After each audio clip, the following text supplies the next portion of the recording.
About the power of being obedient and fasting. So you guys know my car has been broken down for a few weeks now.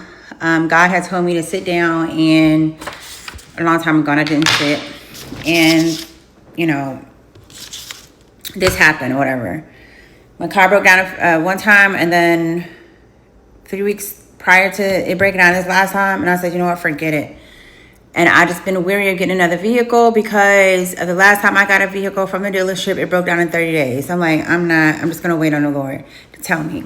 So with that said, earlier this year, I fasted for 24 hours. Prior to that fast, I don't know how I found this lady, but Dr. Cindy Trim. And I started listening to her YouTube prayers. Baby, she would pray the walls off your house. If they are, you know what I'm saying? Like, please go listen to Dr. Cindy Trim prayers. I mean, she takes the alphabet to a whole nother level and pray everything up out of your life that's not aligned with God. It is the most powerful thing that I have ever heard in my entire life.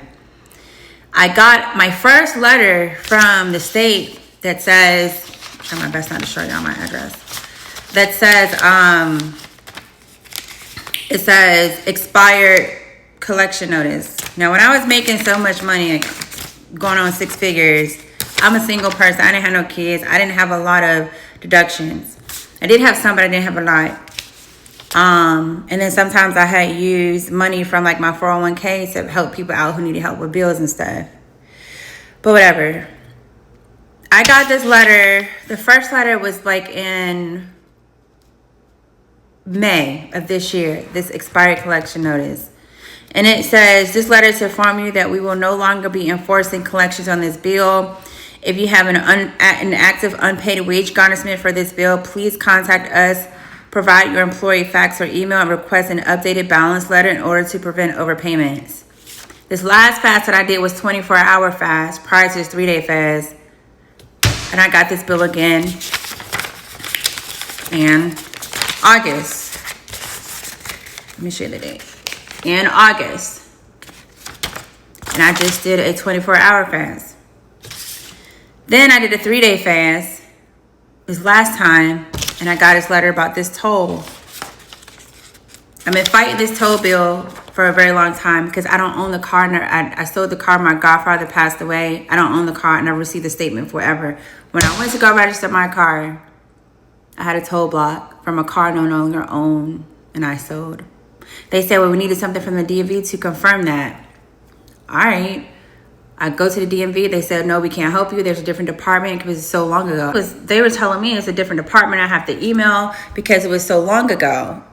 And I was like, oh my God, okay. I no longer had the bill of sale. I promise you, I have so much stuff. I was looking for the DMV, the bill of sale. I even pulled out license plates because they told me it was a car. They sent me the statement in the email. But I was like, I don't remember the license plate for that car anymore. I no longer have it. I don't have that license plate.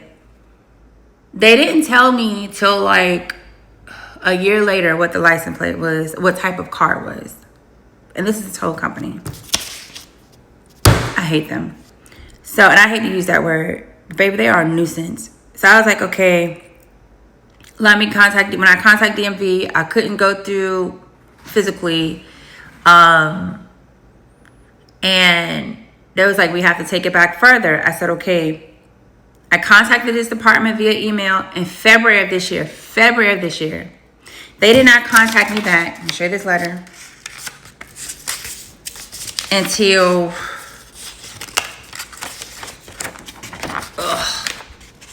what does that say?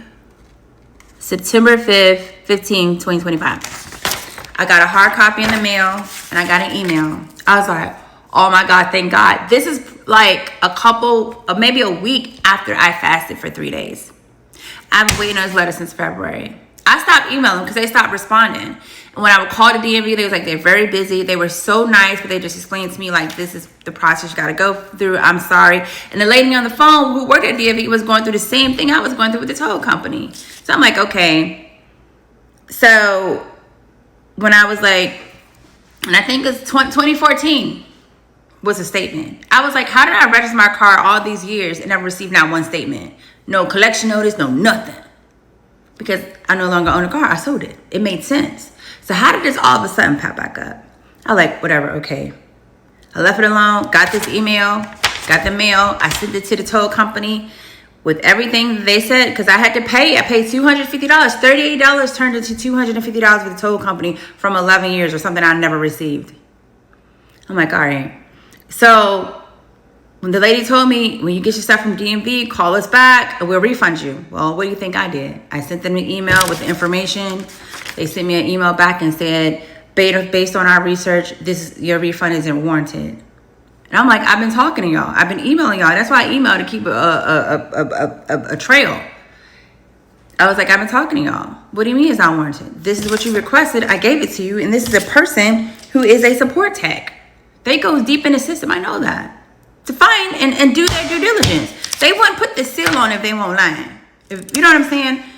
So I was like, don't worry. So I was like, don't worry about it. I'm going to take it up with the state. I left it alone. I sent it up. I emailed the state and every other legal department. They can help me solve this problem. But all I know is, if God brought me to do these two things, and done this, just from fasting, I know that because I'm in alignment with him, this is why it's happening so fast. And this is why he told me to sit down and I didn't listen. That's when my car was breaking down. Even when I went to look online for cars. And I'm traumatized, to be honest, to get another vehicle. Not because of my car, my Infiniti, but because when I got a freaking car 2 years ago, I had a Volkswagen Jetta. When I bought it from the freaking dealership, like, I was fine. I was so happy. I was like, I got a 4-door, because my car is a 2-door. I got a 4-door. It's better on gas because my Infiniti is $55 to fill her up. So I'm like, it's good on gas. I can run around, do what I want to do. It's affordable. Bam. I was on the street probably like 5 times on the side of the road. That car broke down in 30 days. And I'm still fighting that and I'm still praying for that because I told him, come get the car. Because I'm not going to be on the side of the road again. And then they begged me. I was like, no, let us fix it. Okay, put a motor in. The steel didn't work. Come get it. And in this state, we don't have a limit law. You know what I'm saying? For used cars. So I'm just like, Lord, just whatever you want to do in this season, I'm just going to be obedient. But I'm just sharing this because this is my testimony. But this is also the power of God. This is why God says seek the kingdom first. You can't put your thoughts and your eyes and your beliefs on man. You cannot, because God is strategic. God is working out things that we don't even know about. I wasn't praying for these specific things. I was just fasting and being in alignment with God and praying with him and asking him, Lord, what verse should I read today? And he gives it to me. I wasn't even praying for these specific things. I honestly forgot about it. I was like, forget it. And I just started working on my business that he got me back into. I'm just saying, y'all, stay obedient with God. Because when you're in alignment with him and you fast, you get rid of all those stuff that don't belong to you, baby. It is abundance from here on out. God will move mountains for you. He will. And God is of justice. Justice. I hope this helps someone. Love you.